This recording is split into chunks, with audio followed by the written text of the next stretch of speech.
আপনি কি কাপড়ের ব্যবসা শুরু করতে চান কিন্তু ভাবছেন অনলাইনে করবেন না অফলাইনে?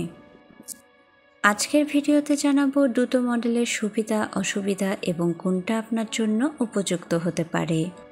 প্রথমেই আসি অফলাইন বা ফিজিক্যাল দোকানের কথায়।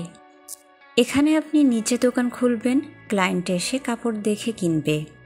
সুবিধা: গ্রাহক পণ্য ছুঁয়ে দেখতে পারে, বিশ্বাসযোগ্যতা বেশি, লোকাল গ্রাহক ধরে রাখা সহজ।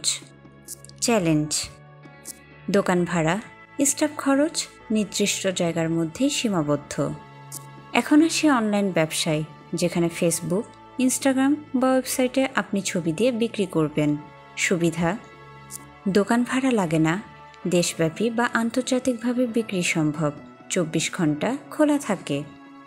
চ্যালেঞ্জ: পণ্যের ছবি ও রিয়েল কোয়ালিটির মিল না হয় রিটার্ন। কুরিয়ার ডেলিভারিতে সময় লাগে, বিশ্বাস করতে সময় লাগে।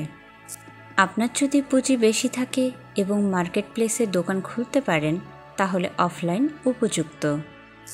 আর যদি কম বাজেট থাকে, ঘরে বসে শুরু করতে চান তাহলে অনলাইন আদর্শ। অনেকে এখন হাইব্রিড মডেল নিচ্ছে, দোকানও আছে আবার অনলাইনেও বিক্রি হয়। ভিডিও ভালো লাগলে লাইক দিন, সাবস্ক্রাইব করুন আর কমেন্টে জানান আপনি কোন মডেল বেছে নিচ্ছেন। পরের ভিডিওতে দেখা হবে ইনশাল্লাহ। ইনভেস্ট করি, আপনাদের উদ্যোক্তার সহযাত্রী।